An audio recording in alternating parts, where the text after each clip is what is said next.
The year is coming to an end. We all experience certain kind of failure in our life, isn't it? In this year, some of us have failed in our marriage, divorce, separation. Some of us failed in our deals, businesses, and we found ourselves broke. Some of us have failed in our spiritual life, the commitments that we made that God can listen to us, we failed. There have been a lot of failures in this year. We have failed our loved ones have failed us. There have been a lot of failures in the year 2018. And I want you, how you can overcome this failure to enter into 2019 in style.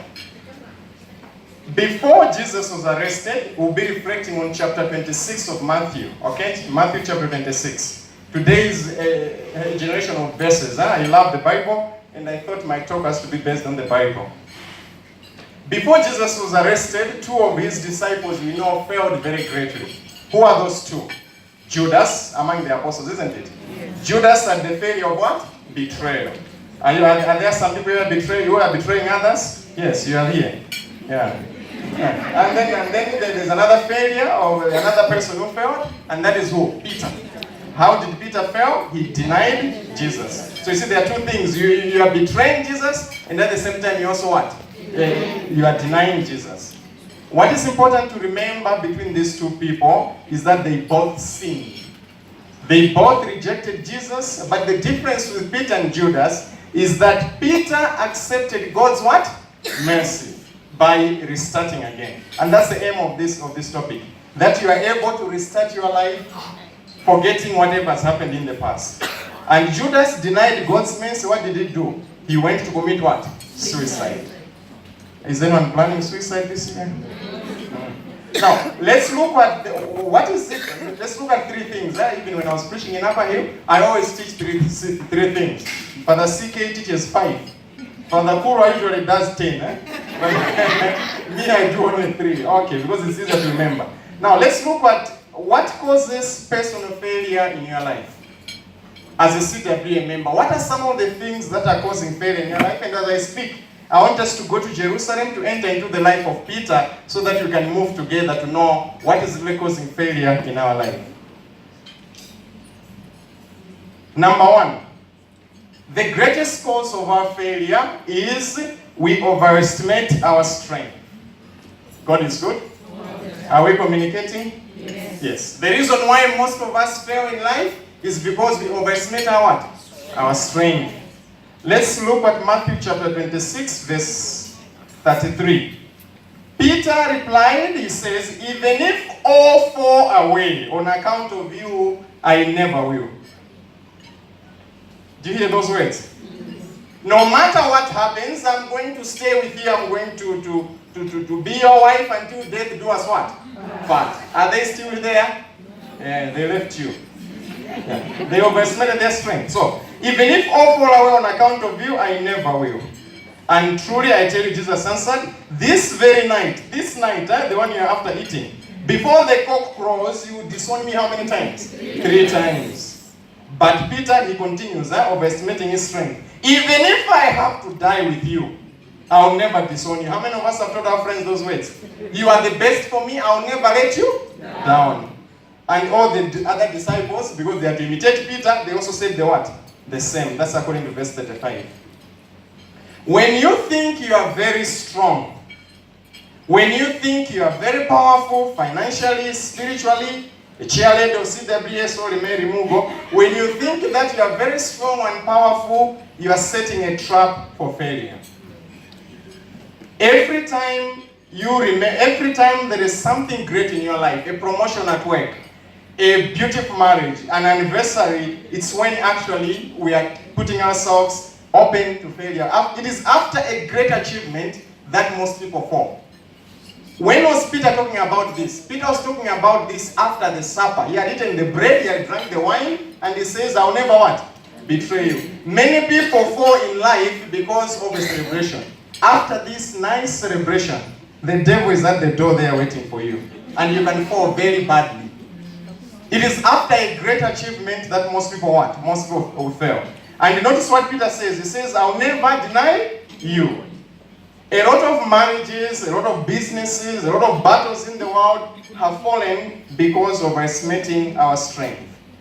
Every time you say to yourself, I can handle this, it's just small, you know that you are on the way to sink. You are on the way to failure. Beware of thinking that this or that action could never happen to you. I talk to many married men, they tell me, Father, when I went to the pub, I really never had any plans that I would mess up. But it just what? Happened. There is no it just happened. You thought you are strong, and you go there and you fall into trouble. You are with your CTW member, you are going to Subukia, you see a group of people gossiping in one corner, and you go into that group saying, I can handle this, I cannot gossip. What happens? You find yourself in it and you do what? You fall. Every time we say to ourselves, I am strong, I am powerful, we are setting a trap for failure. If you open your Bibles, if you read 1 Corinthians chapter 10, verse 12. 1 Corinthians chapter 10, verse 12. Let me read it. It says, if you think you are standing firm, be careful that you don't fall. The number one reason that most of us are failing in our life, in our CWA members, the commitment, the prayer life we want to do is because of this. We think we are strong enough and we open the way for failure. Given the right situations, all of us can fall, isn't it? Yeah. Even a priest, given the right situations, all of us can what? Fail. Remember the topic, I'm going towards the main point. The main point is how I want you to recover from the various mistakes you have done in your life so that you are saved and you are free again. Because many of us are not free. You may enjoy the wine at the table, you may enjoy the meal, but there is a lot of pain that some of us are going through. There is a lot of anger that we are holding against certain people, and I'm drawing towards that center in your life. So that this evening becomes an evening of grace where you can meet God's love and power. Always remember, when you have a strength that God has given you, if you are not guarding it, it becomes your weakness. An unguarded strength is your what? Weakness. Every time it is after, let's say, a confession, for example, I've seen it. You are tempted more after a confession than before a confession. Have you ever experienced that? That you go for confession, and after the confession is when you're even tempted more. Jesus was tempted after the 40 days of survival. Peter, as I said, was tempted after the what? After the meal. Now, my question to all of you is, where do you think you are so strong that you think you can handle things in your life? We are ending this year. We are entering into a situation of 2019. I want you to enter knowing by accepting that I am a person who is what? Who is weak, and God has to take me through so that I can rely on His power. The second reason why most people fail, the second reason why you fail, why I fail, is that we fear the disapproval of others. That's my second point. Fearing the disapproval of what? Others. And you find that every time, like CW member, every time you make decisions based on what other people think or say, you are sowing the seeds for failure. And this is a big problem with women. Our hairstyle, we are doing it so that we belong to a certain particular what? Group. The way we dress, we are doing it so that we belong to a particular kind of people. And caring what other people think is actually one of the setbacks that is killing most of the groups, especially CWA, for example, in Kenya. We want always to follow the flow. So we get along, we go along so that we can get what? Along. We find ourselves in groups where we know we're not supposed to be, but because everyone else is doing it, everyone else is there, we find ourselves there. And we are setting up ourselves into a trap of failure. And that trap of failure is what actually destroys us. It's enough for a man, since there are men here, it's enough to say no, belonging to a certain particular group of people, so that you can save yourself, you can save your marriage, and even you can save your children. Because we want to focus on what people say, or people praise us, there are people who are literally just surviving on praise. And Peter was not saved from that. Can you check 26:58? What does it say? 26:58 says, let's go to 69. Matthew 26:69. Now Peter was sitting out in the courtyard, and a servant girl came to him. She says, you also were with what? Jesus. What does people say? I don't know what you are talking about. You see, you have estimated your strength. Now it's time to say, I don't know what you are talking about. And then another one comes, this time, it's a servant girl again. You see women, huh? Women are very nosy. First was a woman, and the second one is also what? A woman. And there are people who are nosy here. Yeah, they want to know everything that is happening in the group. Who is struggling in marriage, who is suffering so that you can get your body. You will never get the happiness. You will be even more stressed. Then another person comes, and look at 74, it says, then he began to call down curses and said to them, I don't know the man. Why was Peter saying, I do not know Jesus? Peter was not afraid of death. He was a very strong man. What Peter was afraid of is to say, I do not belong to that group. I am not part of Jesus' group. I am part of this. And you can see how it says, when Jesus was on the way, Peter followed Jesus at a distance, isn't it? Yeah, he didn't go closer. Why? Because he wanted to see. All the other disciples had run. But Peter follows Jesus at a what? At a distance. My question to you is, are you following Jesus at a distance? You want to commit, but you are just committing a little. The only time where all the CW members are attending is when there is a meal. Yeah. I don't think you are like this every meeting you meet in Upper Hill. Yeah, you are more than that. Huh? Thank God those who missed are on the right track. Huh? So are we attending meetings when it's only convenient? Are we praying only when it's convenient? What is your distance in your life with Jesus? How far are you from Jesus? Can you proudly say, I'm a woman of God, and this is how close I am to Jesus? Peter was in the same shoes. To commit to Jesus, but at a distance, and he follows. Peter denied Jesus for fear of what people could say. My question is, whose opinion in your life matters the most? Is it God's opinion or people's opinion? There are people, God's opinion is easier said than what is happening. There are people who care so much about what their bosses say, about what their members in the group say, and they find meaning in that. I was also like that. Going through 10, 11 years of studies, I had gone and I had to fight that. What does Father so-so think about me? And when the opinion is good, that's when you think that God is with you. But it's not the fact. Sometimes people may like you, sometimes people may hate you. It doesn't necessarily mean that you're not loved by God. Because people's love or hatred for you does not belong on how close you are to it. It's what's your relationship with God that matters. And we know Peter had a big problem of pleasing people. If you read Galatians chapter 2, verse 11 to 13, Peter had a big problem of pleasing people. And what was his problem? When he was with the Galatians, Peter was eating pork with the people who were uncircumcised. And when he heard that Paul was coming, Peter left the uncircumcised and joined the group that was what? Circumcised. After he had eaten all the pork for some months. So Paul comes and tells him, Buana, this is what? Too much. It's the only time that Peter is accused. So you see, Peter had that problem proceeding even after he had denied Jesus. Who are you trying to please in your life? There are some of us who are in friendships where we know we are not loved. You wake up in the morning, you text the same person. You are literally trying to dig so that you can win that friendship. And what do you get? More disappointment and disappointment. Your girls, when they come to me, at least those who have come, they always say, Father, I'm always the one who is texting him always. I mean, is he your oxygen? That's what I ask them. No? Can you breathe without him or have? We are literally begging people so that we can belong. We are literally begging people so that we can please them. But that's not what God wants of us. You are worried about what people think. But I'm telling you, as my mothers here gathered here and my sisters, we are to make Jesus to be prime in our life. I'll tell you a brief story. I'm working in South Sudan. There are a few of you I'm in touch with, so they know more or less my struggles. Yeah. When I was in South Sudan after I went, for 2 months, I went through some spiritual darkness, if I should call it. I was in a moment where I felt denied.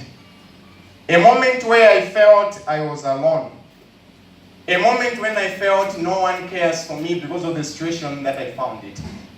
And the fruit of what I am is what has happened in a period of 3 months of searching for Jesus.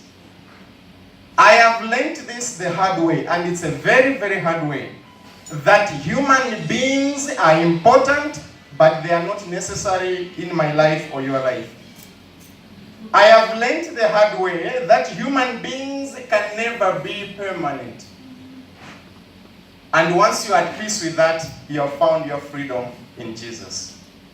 I went through a moment of darkness where I had to stay with the Dinkas, getting to love them. They were a bit hostile to me, but I knew if I am to be happy, I have to make the Dinkas my home, because I'm going to stay in Sudan for the rest of my life. So I said, I have to love what I'm afraid of what? Loving. And with that, I went underground. And when I came back to be online and whatever, I practically lost everyone. Have you lost someone so dear in your life? Could be because of your mistake. Could be because of other people's mistake. Somehow, somewhere, all of us have lost someone that we treated so special. But I want to tell you the good news. You did not lose anyone. In life, there are no what? There are no losses. Because whatever is replaceable is okay to lose it.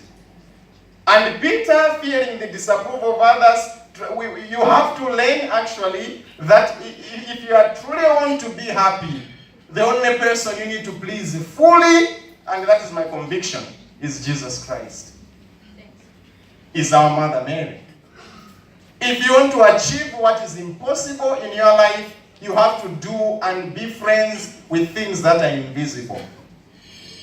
But if you want to achieve what is possible, hang around with losers. I talk to many people, especially to women and men, but since we are women, let me give more examples of women. There are many of us who are literally tiptoeing to the grave. We are dying emotionally. We are trying to fit in into the societies where we are, and we're not finding the happiness. But I can tell you, there is freedom in the name of Jesus. And this is the experience that I'm telling you. I can stand here and I can tell you for sure, after I healed myself from the disapproval of others, I really don't care. If someone says, I won't talk to you, I'll never text you, I'll be like, it's okay. Do you know the population of the world? There are 7.2 what? Billion people, and they are just one. Do you know that there are still 3.5 billion women who still talk to me? So I tell them, get off, it's okay. And you find 2-3 days, they still what? They still come. What I want is you, that your spirit, the way you handle people, the way you handle failures, should be what is drawing you towards healing. In your life, there are things that need to change. You can drive the best car, you get the best job, you wear the best clothing, but there's nothing if your life is based on what other people think. The fear of disapproval is actually a result of a wound. Very often, people who have been abused in marriage, beaten up, or cheated, people have been rejected. They are trying to get approval from certain groups because of some unmet needs. The feeling of being lonely, they want some security so that they can get that. And that's okay at human level. But I'm looking forward to seeing CWA members who are spiritually strong. People who can take life not just for what it is, but take life because Jesus loves you and you are special to him. If you don't know who you are, you will always be manipulated by people. What is important is, Socrates says, an examined life is not worth what? Living. But I can tell you, a life without Jesus is not actually worth living. If you open Proverbs chapter 29, verse 25. It is a dangerous thing to be concerned with what others think of you. But if you trust in the Lord, you will be safe. It is a dangerous thing, that's Proverbs. It is a dangerous thing to be concerned with what others what? Think of you. But if you trust in the Lord, you will be safe. We are so worried about air pollution, but there are no conferences in Kenya to talk about mind pollution. We are so worried in Kenya about Al-Shabaab, but there are very few conferences to teach men and women about faithfulness. Our society is rotten. This society. Could be also my country, Malawi. But since I'm in Kenya, let me talk about Nairobi. I've not been in other cities, but I can tell you for sure, this city is sinking. We are heading towards Sodom and Gomorrah. Yeah. All of us are corrupted in one way or another. People are not happy. People are not happy. People have nice beds, but they don't sleep. Yeah. Very nice beds, but they don't what? Sleep. People are actually surviving on tablets just to get some sleep. And I don't want CWA members to have a box of medicines next to you so that you can get your sleep. Because today, I want you to find your healing. And that's the aim of this talk. The third reason why most of us fail is this. We speak without thinking. Yeah. We speak without what? Thinking. We put our mouth in motion before we put our mind in gear. Yeah, you put your mouth in motion before your mind in what? Gear, yeah. You accelerate before you have pressed the what? The crash. For those who have done driving with manual cars. We speak impulsively. We don't think about what we are speaking. Gossip. Gossip. Why do you talk about other people? Some of us have lost friends because of what?